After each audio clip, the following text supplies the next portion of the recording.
What up, everybody? Blaze One Sports, and the Packers smashed the Dallas Cowboys yesterday in the NFC wildcard match, 48 to 32. Now, Packers won by 15, and on paper and the score, it seems like the game was a lot closer, but the game was pretty much over in the first half.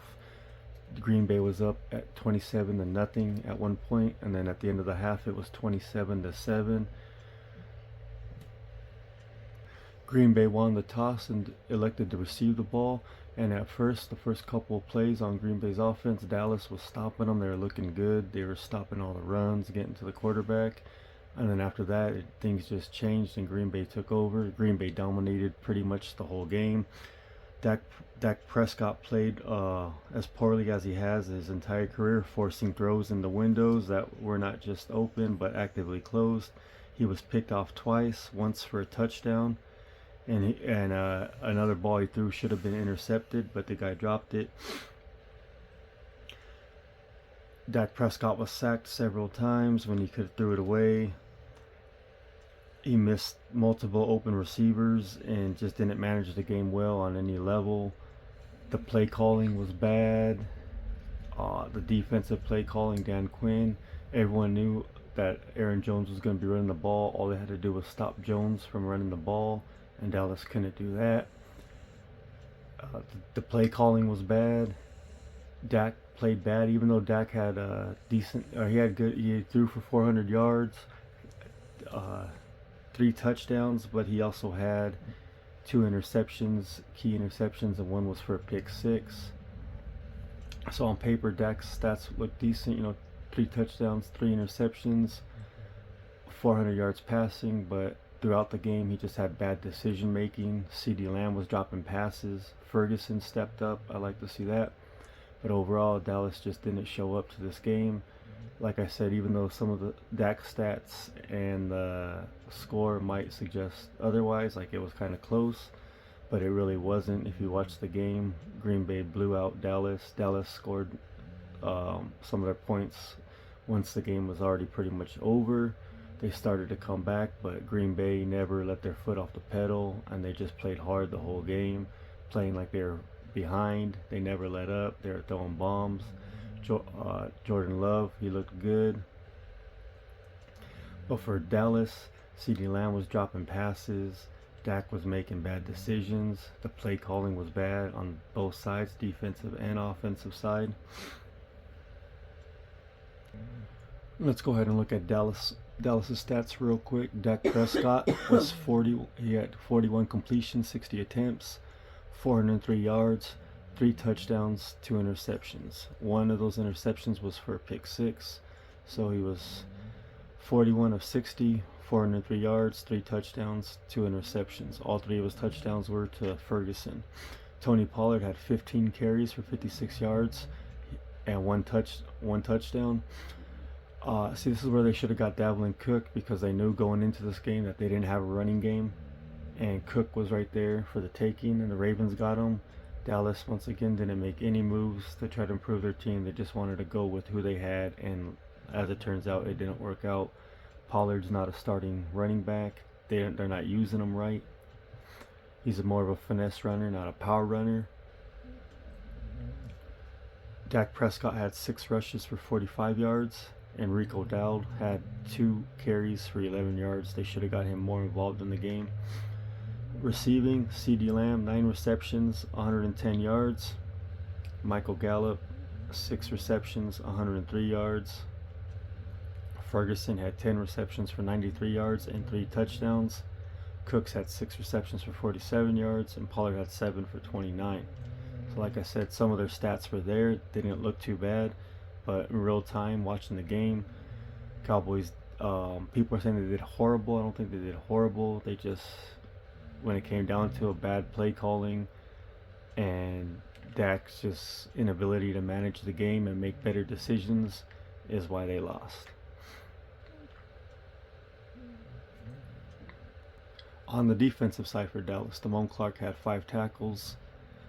Bell had 5 tackles, Bland had 5 tackles, Curse had 5 tackles, Gilmore had 4, Wilson had 2, and that's about it. That's all that was going on for Dallas defense. They had no interceptions, and no sacks. So they couldn't get the Jordan Love. Like I said, the beginning drive, they were getting the love, but then after that, it was just all downhill from there. All uphill. No interceptions and no sacks for Dallas's great defense. They looked plain. They just didn't do good. Parsons kind of disappeared. He only had one tackle the whole game. Some people are calling him out for that. And like I said, no interceptions and no sacks. So Dallas defense just didn't show up, I guess you could say. Now let's take a look at Green Bay. Jordan Love, 21 attempts, 16 completions, 272 yards, 3 touchdowns, no interceptions. Love was airing it out the whole game, tossing the ball around, good decision making. Love looked a lot good. He looked like an elite quarterback. He didn't throw any interceptions. He was making good decisions, and he was managing the game. Aaron Jones, 21 carries, 118 yards. He was averaging 5.6 yards per carry, and he had 3 touchdowns. So Dallas had no answer for Aaron Jones. Going into this game, they knew they had to stop Aaron Jones, and they couldn't. All the hype around Dan Quinn, he couldn't put a game plan together to stop Aaron Jones. So hopefully Seattle hires him, and he's gone. We just need to turn it around. New staff, new players, new quarterback. Wilson, he had 8 carries for 20 yards, and Taylor Jr. had 3 carries for 6. Love had 1 rush for -1 yard. Dobbs, he had 6 receptions for 151 yards and 1 touchdown. Dobbs was all over the place. Dallas couldn't stop him either. With their elite cornerbacks, they just had no answer for Dobbs. 6 receptions, 151 yards, and 1 touchdown. He was averaging 25 yards per catch. Luke Musgrave, 3 receptions, 52 yards, 1 touchdown. He was averaging 17 yards per catch. Wicks had 2 receptions for 25 yards and a touchdown. Throughout this game, it seemed like a lot of Green Bay's receivers were open downfield. They were making a lot of catches open downfield. Dallas had bad play calling on the defensive side. Like I said, they're doing lining up in the wrong sets, allowing Green Bay to get these open passes down the field. Kraft had 2 receptions for 15 yards, and Aaron Jones had 1 reception for 13 yards. On the defensive side for Green Bay, Nixon had 7 tackles, Campbell had 6 tackles, and Campbell almost had that 3rd interception in the game, but he dropped it. Valentine had 6 tackles, Walker had 4, and Wilson had 4.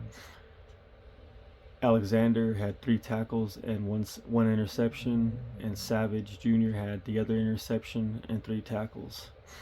Nixon also had a sack, and Campbell had a sack. Smith also had a sack, and that was about it for the Green Bay defense. Alexander and Savage with the interceptions, and Nixon and Campbell with the early sacks. So I don't know if you're watching this game. The game, watching it, it wasn't close. Like I said, Green Bay was up 27-0 at one point, and then 27-7 at the half. On paper, the game seemed a lot closer, but it wasn't. Dallas just didn't have an answer for Green Bay. They slowly started coming back at the end, garbage points, but it wasn't enough. Ferguson was the only bright spot for Dallas with those 3 touchdowns. He looked good. And, Dak, I don't want to say he had a terrible game, but he just, in a playoff game, you need to step up, and the 400 yards, 3 touchdowns, and 2 interceptions ain't going to get it done. Bad decision making, bad play calling. A couple of times he could have threw the ball away instead of taking the sack. CeeDee Lamb dropped a couple passes, but he ended up having over 100 yards receiving, so it is what it is, but not too much to say. It's just kind of confusing. Dallas did what Dallas always does. They look good against bad teams, and then against good teams they lose. But this Green Bay Packers team, it wasn't a bad team, but it wasn't a great team. They were the 7th seed, and Dallas was the 2nd seed. So Dallas should have won this game. Dallas was going to have, this game was home field advantage, and their next game could have been home field advantage too. So this year, this could have been the season of their easiest way to the Super Bowl. And they just laid an egg in the opening round wild card, so look for Dallas to make a lot of changes at the end of the year. Rumors are that McCarthy is gone, Dak might be gone, so we'll have to see right there. They're talking about Bill Belichick or Jim Harbaugh coming in to replace the head coach, and letting letting Trey Lance take over at the quarterback and building around him, seeing what he could do. But Dallas can't go back to the season with the same personnel next year and the same quarterback, because we're going to get the same result. Is Dak a problem? Probably not. But in the big game, he just can't get it done. In the playoffs, his decision making just isn't there. And with the bad play calling, it just doesn't mix well. So definitely the play calling was bad. Something has to be done. Dan Quinn, this defensive genius, laid an egg. He didn't have a good plan for the Packers. It didn't seem like he had any plan for the Packers. They couldn't stop Aaron Jones. They couldn't stop Jordan Love airing the ball out. I thought that Dallas's defense was going to eat Jordan Love, first, not rookie, but young quarterback, first time in the playoffs, and this is what happened. So, Green Bay Packers upset the Dallas Cowboys in the NFC wild card. Green Bay sends Dallas home, and Green Bay will go on to play San Francisco next week. So let me know what you guys think. Green Bay Packers 48, Dallas 32 at AT&T Stadium. Green Bay pretty much blows out Dallas at home. NFC wild card, 48 to 32. Green Bay is going on to play the 49ers, and Dallas is going home. They need to make a lot of changes, so we'll see what happens in the coming days, the coming weeks. So let me know what you guys think. Did you watch this game? Is your team still in the playoffs? What do you think about Dallas's performance? Green Bay 48, Dallas 32, NFC wildcard game. Thoughts, comments, questions, opinion in the comment section. Don't forget to like and subscribe. Blaze One Sports.